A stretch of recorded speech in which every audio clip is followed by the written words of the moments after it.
Welcome to Biology of Marine Mammals. I'm Dr. Leslie Williams, and this is the first of two lectures that cover the fundamentals of respiration. In this lecture, we're going to get into a process known as aerobic respiration and the gases that are produced and consumed as part of that process. Then we'll take a look at how those gases are exchanged throughout the body. And finally, we'll get started on the respiratory system proper by taking a look at the anatomy of the human respiratory system. Although this is a lecture that is titled Respiratory System, this is really a lecture that starts with energy. So think about you as an adult, or maybe not an adult human, and think about the amount of energy that you require per day. Of course, you require this energy in the form of food.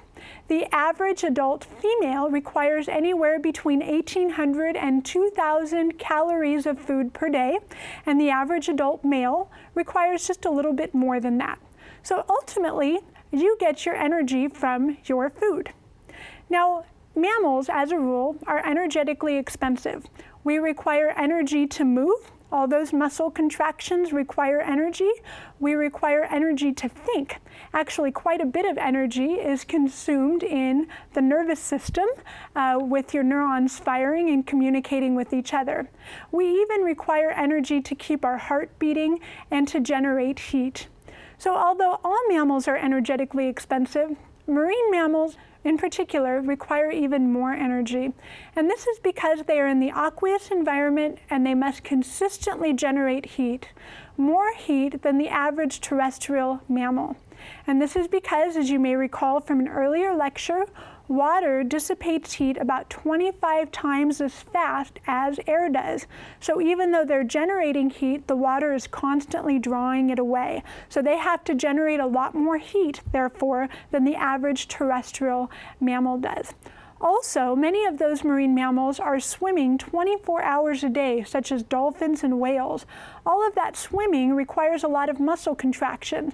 If you had to imagine yourself swimming 24 hours a day, you would think that you, of course, would require a lot of energy too, and you would. So marine mammals need more energy than most terrestrial mammals do. Okay, so if we say we get our energy from food, what do we do with that food once we get it? Is that direct energy?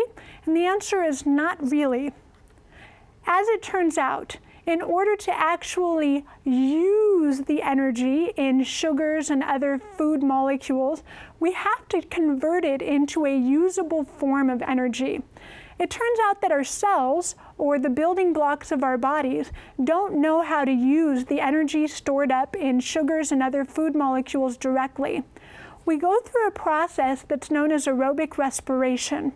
It's a fairly complex process where the energy stored up in those food molecules are broken down little bit by little bit and converted into another molecule. That other molecule is called ATP. So ATP is the type of energy that your cell knows how to use in order to run all the processes, whether it be building new tissues, muscle contractions, your heart beating, your nervous system communicating with each other. You need ATP in order to run that. So I think of ATP very similarly to money. If you think of your cell as a little economy, it takes money to run the cell's processes. So ATP is that money. So to summarize, in other words, you basically take a big old meal and you convert it into money, the form of money that the cell knows how to use, and this is ATP. So what I want you to get out of this is that if the cell doesn't go through this process, if the cells of the body are not going through these processes of aerobic respiration, you don't have any usable energy. So you need ATP to run the energy requirements of the body. Food by itself isn't going to cut it. Okay, so what does aerobic respiration entail? Well, as it turns out, it involves gases. So in order to run this reaction, you actually require oxygen. This is a really important idea. We take sugars and other food products and we use oxygen, and then we break it down into ATP and we produce carbon dioxide as a byproduct and then also heat. So why is this a critical idea? Because if oxygen isn't there, this process won't go. And if this process doesn't go, you're basically broke for energy. It doesn't matter how much food you eat. If you don't have oxygen, you don't have ATP. So therefore, all mammals require oxygen. And this is exactly why you breathe. So just to summarize here, recall that aerobic respiration is going to be the process that basically converts your sugars and whatever other food molecules that you eat into a form of usable energy. The sugars in the food molecules cannot directly be spent for processes in the cell. They have to be converted to ATP. And this process absolutely requires oxygen. If you don't have oxygen, you can't do this process. And also, this process produces carbon dioxide as a byproduct, which is considered to be a waste. So you can think of your little cell as a building block where oxygen goes in and CO2 goes out as part of this process of aerobic respiration. So of course, as I mentioned, this ties into real respiration. There's a reason why the word aerobic respiration has respiration in it. Because when most people think of respiration, they don't think of aerobic respiration, the processes that are happening in the cells. They think of breathing. Respire. To respire is to breathe. So why do you breathe? Why do all animals breathe? And the purpose of breathing is actually to exchange gases with the air out here. So when you breathe in, your goal, breathe in with me, is to bring that oxygen from out here into the body so that ultimately the cells can use that oxygen as part of aerobic respiration. When you breathe out, you're basically trying to take that CO2 that your body produced in the process of aerobic respiration and spit it back out into the air. So the process of aerobic respiration, which occurs at a microscopic level in your cells, and the process of actual respiration, breathing, are intricately linked. Okay, so assuming that we start with breathing and we're bringing oxygen in, it turns out there's another system that's also required in order to help deliver that oxygen, and that is the cardiovascular system, sometimes known as the circulatory system. So we actually have two anatomical and physiological systems that work in tandem to achieve this gas exchange. We have the respiratory system, and we also have the circulatory or cardiovascular system. As you might see from these pictures here, you might notice that the respiratory system in humans, and of course most mammals, involves a set of lungs, but that's not true for all animals. Fish, for example, use gills for their respiratory system. And the circulatory or the cardiovascular system is really the heart plus the accompanied blood vessels. And the goal of the cardiovascular system is to transport blood. All right, so let's take a closer look at how these two systems work together in order to exchange gas. So what we're going to do is we're going to come over here to this picture. If you have pens or pencils, you can get them out and start drawing down this picture over here. So what we have right here is basically a summarized version of the respiratory system, which includes the lungs, and then the cardiovascular or the circulatory system, which I have simplified here by one continuous loop, which is transporting blood. And then, of course, we have representative body cells down here at the bottom. So the goal of the respiratory system and the circulatory system is to deliver oxygen to the body cells. So what we want to do is we want to breathe in oxygen into the lungs.